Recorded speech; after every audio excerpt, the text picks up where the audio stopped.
wa ta'ummul mar'atu an-nisa'a fil maktubah wa ghairiha wa amruha an tahuma fi wasatis shaf. Dan seorang perempuan itu diperbolehkan menjadi imam untuk perempuan lainnya, baik di dalam sholat fardu maupun di sholat lainnya. Dan saya memerintahkan untuk dia agar berdiri di tengah shaf jamaah.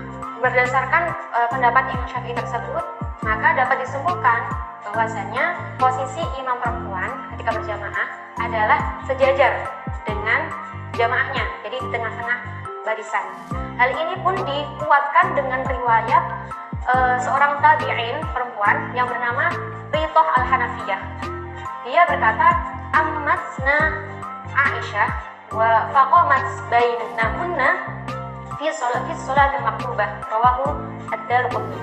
Aisyah itu pernah mengimami kita dan beliau berdiri di antara kita di dalam sholat fardu. Selain itu, selain Rithah al-Hanafiyah, ada tabi'in perempuan lainnya yang juga memberikan informasi, yakni Hujairah binti Husain. Dia mengatakan, Ammatsna Ummu Salamah fi sholatil asr faqamat bainana. Ummu Salamah itu istri Rasulullah. Beliau pernah mengimami kita di sholat asar dan beliau posisinya berdiri di antara kita.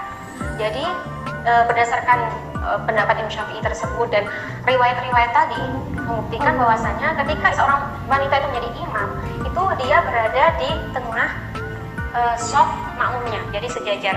Lalu pertanyaannya berikutnya adalah, bagaimana jika imam itu, si perempuan yang menjadi imam itu berada di depan jamaahnya, tidak sejajar? Imam Syafi'i pun memberikan penjelasannya di dalam kitab Al-Um.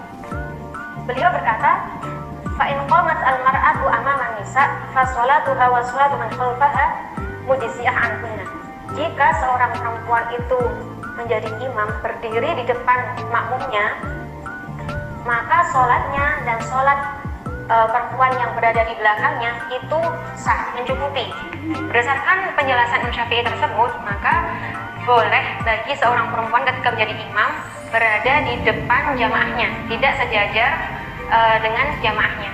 Jadi kesimpulannya, posisi imam perempuan di dalam berjamaah itu boleh sejajar dengan makmumnya, boleh berada di depan makmumnya. Yang tidak boleh adalah dia berada di belakang makmumnya, itu yang tidak boleh. Tapi ketika imamnya itu berada di tengah jamaahnya, maka jamaahnya itu tidak boleh posisinya melebihi dari imamnya, harus sejajar atau kalau bisa mundur sedikit. Kenapa? Karena sholat jamaah itu syaratnya makmumnya tidak boleh mendahului posisi imamnya maupun tidak boleh mendahului gerakan imamnya.